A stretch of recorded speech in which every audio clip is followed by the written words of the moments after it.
O Fê9751 mandou: Olá, boa noite a todos. Sou Felipe Ferreira, experiencioso pro Rodrigo Silva vir ao Flow, para ver o papo com vocês, para ver o que sairia dessa mistura. Queria que o pastor apresentasse a vocês as profecias de Daniel, para ver o que o monarca vai achar. Jesus está voltando, valeu. Como é o nome dele? Felipe Ferreira. Felipe significa domador de cavalos. Já que o Felipe falou, Felipe era o nome do pai de Alexandre o Grande. É interessante que não vale Rodrigo, nada. E Rodrigo? Rodrigo significa... Rodrigo vem do saxão. É? Rodericum. Significa aquele que é rico em glória. Eita! Tanto é que as línguas saxônicas, como o alemão, como o inglês, o nome Ricardo vem da mesma raiz. Fala rich, rico, Richard. Pode crer. Né? Bom, vamos lá. O que o Felipe deve estar falando é o seguinte, que o Daniel... Tem um lance muito interessante com o Daniel. Nabucodonosor veio em 605 a.C., cercou Jerusalém, depois em 587 ele destruiu o templo, e nessas vindas ele levou muito judeu cativo para a Babilônia. Né? Levou muito judeu cativo para a Babilônia. E levou um jovem chamado Daniel. E ali a Bíblia fala que o rei teve um sonho, e ele ficou confuso com o sonho. Daniel foi lá, interpretou o sonho do rei e falou: olha, rei, Deus deu esse sonho para você para mostrar o que vai acontecer no futuro da humanidade. E o sonho do rei foi um sonho onde ele viu uma estátua com vários elementos: ouro, prata, bronze, ferro e ferro misturado com terra, com barro. Se eu tivesse uma Bíblia aqui, eu teria... Ficou no carro. Mas tudo bem, eu vou citando aqui. Aí, Daniel capítulo 2, depois o pessoal pode ler em casa. E ele falou assim, o rei falou: foi isso que eu sonhei. Ele falou: pois é, rei, agora eu vou te revelar o sonho. A cabeça de ouro é o teu reino. E o seu reino vai passar. Vai vir um outro reino, que Daniel vai revelar no capítulo 7, chamado Medo-Pérsia, que vai dominar depois o seu. Depois vai vir um outro reino, chamado Grécia. Isso está no capítulo 7. Depois da Grécia vai vir um outro reino. Mas não está na Bíblia assim nominalmente, tá? A Grécia, a Medo-Pérsia e a Babilônia estão. É. Só dali para diante que não está. Tá. Estão as características. Aí vira uma... porque o livro da Daniel... Mas já existia naquela época esses países? Não, 606 a.C. é só a Babilônia. Tinha a Pérsia, mas a Pérsia era um trocinho desse tamanho. Entendi. Você tá entendendo? E a Grécia tinha lá no Peloponeso, aquele monte de ilhas lá, nada, né? E o detalhe, um parênteses aqui, que isso aconteceu no capítulo 2 de Daniel. Mas depois no capítulo 7, Deus dá uma visão ao profeta Daniel com essa mesma história, mas com mais detalhes. E depois no capítulo 8, com mais detalhes. Daniel vê monstros, bichos, e Deus vai explicando. Por que Deus fez aquilo? É a maneira de entender, parábola, não é?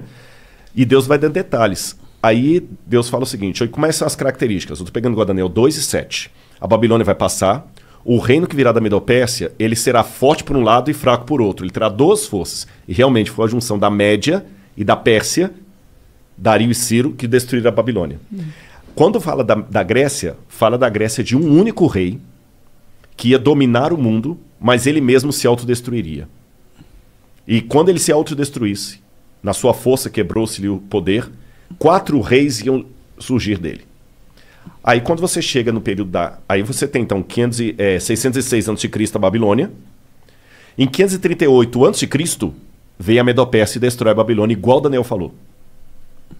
Em 331 a.C., Daniel já tinha virado farinha, vem o filho de Filipe, Alexandre o Grande, da Macedônia, e começa a fazer as conquistas gregas. Igual a profecia falou. Entendi. E Alexandre o Grande, ele só ia conquistando e não voltava, conquistando e não voltava. E como é que Alexandre morreu? Ele se autodestruiu praticamente, porque ele morreu em 323 a.C., com 33 anos de idade. Aí tem algumas versões, alguns acham que ele contraiu febre tifoide na Índia, outros acham que ele resolveu beber uma taça de vinho para cada ano da vida dele. Eu sei que na sua força ele se quebrou. O reino de Alexandre não foi dominado externamente por ninguém, ele mesmo morreu. E ele não deixou descendente, porque ele tinha um filho com Roxane que foi morto. E aí, o que aconteceu depois da morte de Alexandre? Lembra a profecia? Depois que esse rei se quebrar, vão vir 4 no lugar dele repartindo o reino. O reino de Alexandre é repartido entre seus 4 generais: Cassandro, Seleuco, Lisímaco e Ptolomeu. Igualzinho a profecia falou, e Daniel já tinha virado farinha aí. Daniel é 606, estou falando em 331 a.C., traz para frente. Aí falou que depois que esses 4 divisão se sugeria, aí viria um reino que dominaria todo mundo com mão de ferro. E ele duraria muito tempo. E vai falando das perversidades. Aí quando você pega quem substituiu ali depois dos 4 Diódoros de Alexandre, Roma. E fala detalhe por detalhe de Roma. Aí quando fala dos pés em ferro com barro, fala o seguinte: esse último reino será o último reino da terra. Ele não será um reino mundial como os anteriores. Assim como ele tinha uma parte em ferro e uma parte em barro, esse reino será um reino dividido entre nações, onde ele terá, por um lado, a força do ferro, por outro lado, a fraqueza do barro. Durante muito tempo, essas nações tentarão se unir por acordos, contratos e casamentos. Mas assim como o ferro não se mistura com o barro, eles não se unirão. Aí quando você continua estudando a história geral, o que acontece em 476 d.C.? Cai o Império Ocidental Romano. E ele é dividido entre as tribos bárbaras que atacaram Roma e que viraram os países da Europa Ocidental hoje. Que durante toda a história da Europa ficou fazendo o quê? Tentando se unir. Através de casamento, por exemplo. Dom Pedro I era filho de Carlota Joaquina. A esposa dele era princesa da Áustria. Tá certo?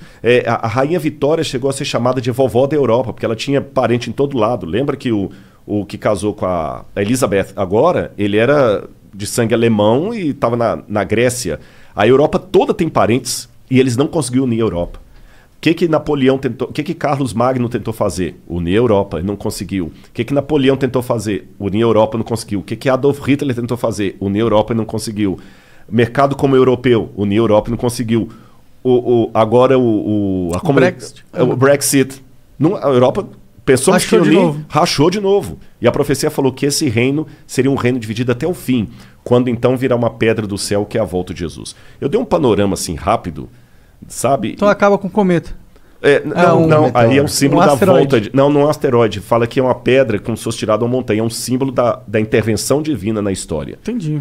Nos dias desses reis. Então, cara, é muita coisa coincidindo assim que você vai assim, pô, mas aconteceu ao pé da letra. Esse é só um exemplo. A Bíblia está lotada de profecias. Não são profecias como música de Roberto Carlos quando você está na fossa. Qualquer uma conta a sua história. Você entendeu? Não tem música assim. Qualquer uma conta a sua história. Você tá lá, tomou um pontapé no traseiro da menina, parece que a música foi feita pra você. Sim, histórias que são arquétipas. Não, tipo não é o caso. Herói. Isso aqui é... Histórias que se repetem na humanidade. É muito legal. E eu vou fechar essa resposta aqui, que foi só uma pincelada que eu dei, né? Durante muito tempo, muitos pensavam que tudo de Daniel era um mito. Por exemplo, se você conversasse com um cético no século XVII, XVIII, até o início do século XIX, ele dizia assim... Daniel não foi o cara que leu umas paradas que foram escritas na parede com sangue? Foi o Belsazar, que era o rei da Babilônia. Eu vou falar dele na arqueologia. Olha que interessante. Segura que eu vou falar dele. Um cético até por volta de 1820 ia falar com você assim: livro de Daniel é todo mito, bobagem, nada disso aconteceu, porque a arqueologia não existiu Babilônia. Pelo menos o grande império da Babilônia não existiu. Você vai no rio Eufrates de fora a fora e não vê nenhuma Babilônia ali. E a Bíblia e Heródoto falavam que a Babilônia, o rio Eufrates cortava a cidade, igual o Tietê e Pinheiros corta São Paulo. Aí você vai Tietê de fora a fora e não vê rastro de cidade. Até que, em 1899, um pouco antes, a Layard começou a explorar algumas coisas e ele conseguiu encontrar tijolos com escrita estranha, que foram decifradas e descobriram o nome de Nabucodonosor. Eu mesmo tive a oportunidade de traduzir um tijolo com escrita cuneiforme. Tem um artigo publicado disso, pela USP, inclusive. Que foda. Onde eu estudei e achei o nome de Nabucodonosor. Vou contar desse tijolo para vocês daqui a pouquinho. Provou, então, que, o Nabucodonosor existiu. Mas até esse achado de Layard, falar de Nabucodonosor era algo tão ridículo na academia como falar do rei Arthur. Provou que Nabucodonosor existiu. Em 1898, 14 anos depois disso, Robert Coldray, um arqueólogo alemão, descobriu na colina de Hilá a Babilônia.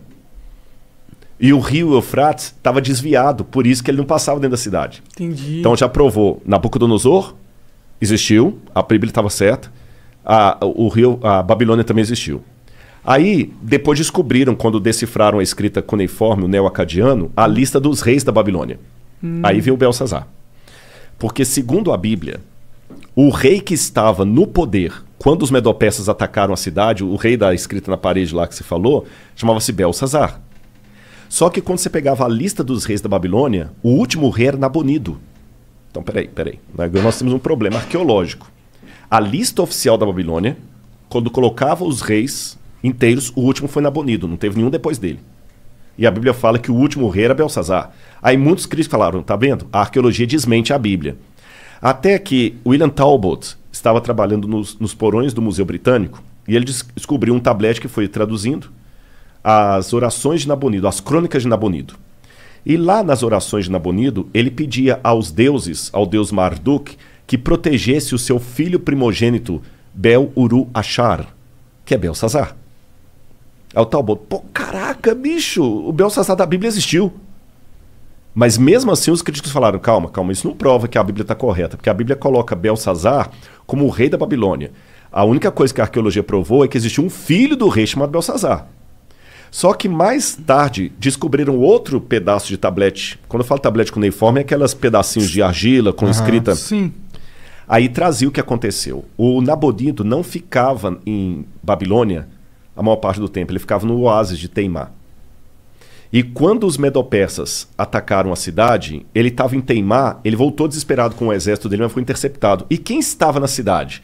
Ali diz que estava o filho dele, Bel-Uru-Achar, que assumia o trono na ausência do pai. Entendi. E que naquela noite o filho foi morto, como a Bíblia fala. Agora olha que detalhe. Quando você vai no livro de Daniel, no capítulo 5, que conta essa história, o rei no desespero, quando ele vê a escrita na parede lá, que é a sentença de morte dele, ele chama os sábios da Babilônia para decifrarem, inclusive o Daniel, o profeta. Uhum. E ele fala com Daniel assim, Daniel, se você decifrar a parede, eu farei de você o terceiro no meu reino. Está assim na Bíblia, farei de você o terceiro no meu reino. Agora faz sentido por que a Bíblia diz que ele prometeu o terceiro lugar. É porque ele mesmo... É o segundo. É o segundo. Cara, então você vai pegando esses detalhes... É incrível, incrível. E quando eu traduzi, por exemplo, esse tijolo, que hoje está no Museu do NASP, eu sou o curador de um museu de arqueologia lá. Da hora. E eu fiz a datação com a USP, a gente datou o tijolo por termoluminescência. Porque eu fiz primeiro a tradução do acadiano, e eu achei o nome de Nabucodonosor e do pai dele, Nabopolassar. Eu traduzi a publicação, publiquei a tradução, e depois no IPEM, a gente foi fazer a datação ali com o Casimiro Munita. É aquele negócio, a gente cruza dados, contas... Eu não sou da área da química, mas aí a gente faz pares e publica artigo científico junto. Ah. Aí, quando fizemos a datação, a data da USP de termoluminescência deu 300 anos antes de Cristo para o tijolo, que eu traduzi. Da hora. Mas não foi da hora, sabe por quê? Não, porque Daniel era de 600 e pouco. 600. Eu tô com um hiato de 300 anos aí. Entendi. Aí, eu quebrando a cabeça, o Casimiro falou, não, Rodrigo, calma, não fica desesperado, não. Aí é a hora do cara explicar a área dele, que você não conhece. Aí o Casimiro me explicou assim, doutor Casimiro Munita, do IPEM. Ele falou assim, Rodrigo, a gente consegue, pela termoluminescência, datar a última queima da cerâmica. Então essa cerâmica pode ter 2.000 anos. Mas se ela sofreu um incêndio 300 anos atrás, ela vai dar que tem 300 anos. Entendi. Porque eu tô datando a queima dela e não a primeira queima. Uhum. Se você coincidir de ela não ter passado por nenhum incêndio, você vai estar datando o dia que ela foi levada ao forno. Uhum. Mas se ela teve um incêndio depois disso, zera. Eu falei, então bingo. Ele falou, não tem nada na história que mostre. Eu falei, bingo. Aí eu lembro que por estudar as profecias de Daniel, eu fui estudar bastante as conquistas de Alexandre, e Alexandre colocou fogo no templo de Eságuila, na Babilônia, e depois manda reconstruir. A gente deduz que foi Alexandre. Alguns têm a dúvida se foi o Alexandre ou se foi o Ptolomeu, que botou fogo, não Lisímaco, corrigindo, que botou fogo no Entemenac. Isso foi 300 anos de Cristo. 300 anos de Cristo. Então eu falei, bingo. E o único prédio da Babilônia que foi incendiado e por isso reconstruído foi o templo do Entemenac. Você está entendendo? O único. Aí eu falei, então agora eu sei, a data que eu tenho é a data do incêndio da época de Alexandre. E agora eu sei, dentro da Babilônia, de onde veio esse tijolo. Dentro do templo. Aí eu fiquei emocionado, gente. Vou falar com vocês por quê. Porque aquela inscrição que eu traduzi era uma inscrição pública. É igual você tem na Flow que estava na parede ali embaixo e tudo, é uma inscrição pública, né? E aquela inscrição pública estava no templo do tesouro do Nabucodonosor. E a Bíblia fala que quando ele levou os utensílios de Jerusalém para lá, para humilhar os judeus, e para lembrar o início da nossa conversa lá do podcast lá atrás, que eu falei que Jeremias falou, Deus vai trazer os babilônios, porque vocês não estão obedecendo a aliança, Deus vai tirar a proteção dele, já que vocês estão procurando outros deuses. O Daniel viu os utensílios sagrados do templo sendo levados pelos babilônios lá para a Babilônia. E segundo a Bíblia, guardados na casa do tesouro do Deus. É provável que esses tesouros ficassem dentro do templo do Entemenac. Porque o Nabucodonosor dos babilônios, eles tinham o costume de fazer uma espécie de museu, antes dos museus, de guardar artefatos de espólio de guerra dentro do templo. Pode crer. Então Daniel leu com os olhos dele aquela inscrição que eu traduzi. Ah, pode crer. Agora ele leu com que espírito? Humilhado. Imagina, tudo que você tem de mais especial. Se você for religioso, aquele crucifixo que a sua avó te deu, que fez o catecismo e tudo, sendo colocado lá de qualquer maneira lá...